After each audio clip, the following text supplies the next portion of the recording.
5 buwan na si dating Pangulong Rodrigo Duterte sa ICC Detention Facility sa The Hague, Netherlands. Ngunit puno pa rin ng pag-asa ang mga Dabawenyo at lahat ng mga Duterte supporter na muli nilang makakapiling ang dating Pangulo. Ito ang kanilang hiling sa isinagawang 5 buwan isang sigaw Free Duterte Peace Rally sa Davao City.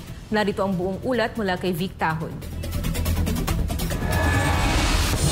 Bumuhos man ang malakas na ulan bago nagsimula ang 5 buwan isang sigaw Free Duterte Peace Rally, pero hindi nagpatinag ang mga Duterte supporter hanggang sa natapos ang nasabing pagtitipon. Kasama sila sa milyon-milyong Pilipino na patuloy na nananawagan para sa kalayaan ng dating Pangulong Rodrigo Roa Duterte na nananatili sa ICC Detention Facility sa The Hague simula pa noong Marso. Ilan sa mga taga-suporta, political vloggers, singers at artists ang nagtungo sa Coastal Road Bazaar area sa Davao City.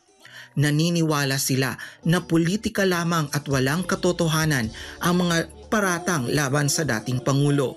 Pero tanaw na ko murag karon ang pinakamingaw na kadayawan.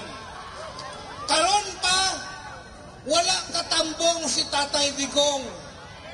First time. Anyway, atong sugdan ni nganong nang ninggit man atara.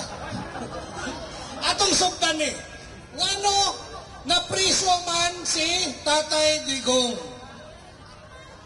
Ang tinuod ani politika lang, no? Gusto sila magdugay sa ilahang pwesto.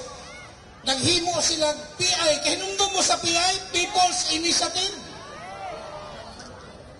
Og nadayon tong People's Initiative, wala na'y election mahitabo. Sila-sila lang dito sa Kongreso mamili og Prime Minister. Wa mo sugot si Tatay Digong, ni barog si Tatay Digong. Nagpapasalamat naman ang mga apo ni FPRRD na ngayon ay sumusunod sa kanyang yapak sa politika na sina Davao City Vice Mayor Rodrigo Rigo Duterte II at Congressman Omar Duterte sa lahat ng mga Dabawenyo na walang sawang sumusuporta kay FPRRD at sa pamilyang Duterte.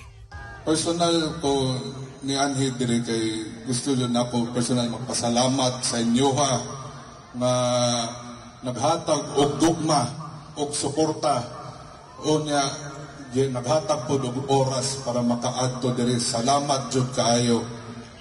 O palakpakan inyong sarili kay ang inyong gibuhat akong respeto jud na sa ato atanan.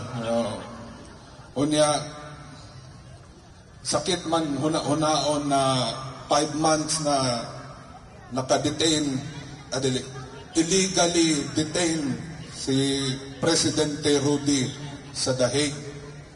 Pero magpasalamat gyapon ni pamilya Duterte kay kamutanan nga naa diri karon. Sukad-sukad wala jud ninyo mi gibiyaan.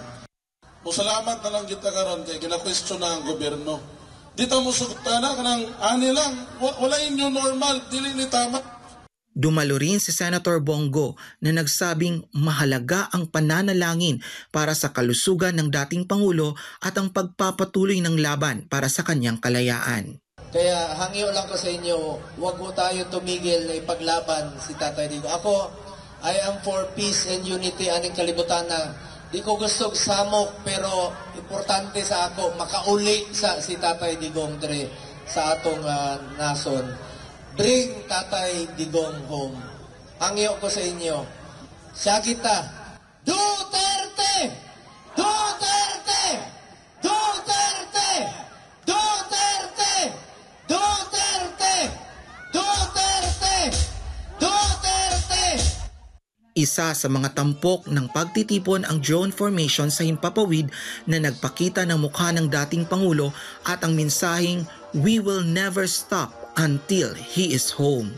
Samantala nananatiling palaban ang defense team ni FPRRD matapos nitong muling hilingin ang kanyang interim release sa International Criminal Court nitong Martes, Agosto 19. Sa kabila ng 5 buwang pagkakadetine sa The Hague, matatag ang panawagan ng mga Duterte supporters, "Bring Tatay Digong home." Mula rito sa Davao City para sa Diyos at sa Pilipinas nating mahal, Vic Tahod, SMNI News.